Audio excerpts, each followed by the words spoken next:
Саламатсыздар, урматтуу коллегалар. Коллегалар дегеним, мен мугалиммин, ошон үчүн бул канал мугалимдерге. Телефонду колдонуу боюнча бир сыйра сабактын башы. Биз телефонду кененирээк колдонуу үчүн телефондубуз тезирээк иштөөсү зарыл. Тезирээк иштөө үчүн телефондун памяти бир нечеге бош болсо, ошондо телефон жакшыраак иштейт. Телефон дегеним бул биз колдонуп жүргөн смартфон. Смартфондун памятин бошотуу үчүн биз эмне кылышыбыз керек? Биринчиден настройкага киребиз. Настройкадан приложенияга киребиз. Приложениянын ичинде биз жүктөгөн программалардын баардыгы бар, билесиздер.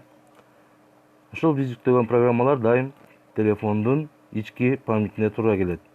Ички памяти канчалык толуп калса, ошончалык телефон жайыраак иштеп калат.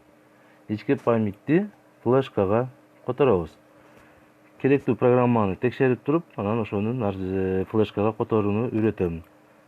Азыр программалар баардыгы эле которуло бербейт. Көп программалар телефондун өзүнүн койгончун алып ичкериде калат жана кээ бир программалар система менен иштеген үчүн дагы алар дайым ички эсте калат.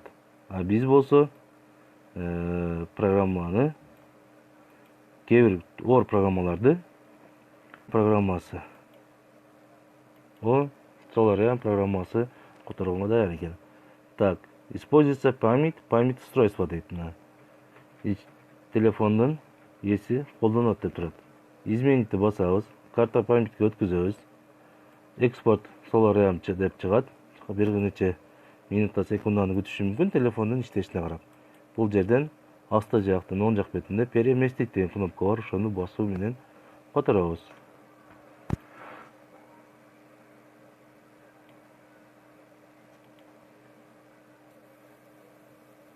Которулушун бир нече секунд күтүп турабыз.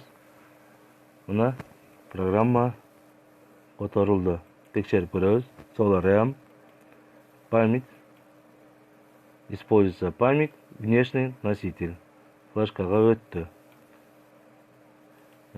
Карап көрө турган болсок, 51 мегабайт ички эстен бошоду. Speed тестти көрөлү. Speed тест деген программаны билебиз, бул телефондун интернеттеги скоростун текшерет. Карта памятке өтөбүз, дагы которууну. Канчалык жеңил программа болсо, ошончолук тез өтөт. 2 секунддан ичинде 65% болуп калды.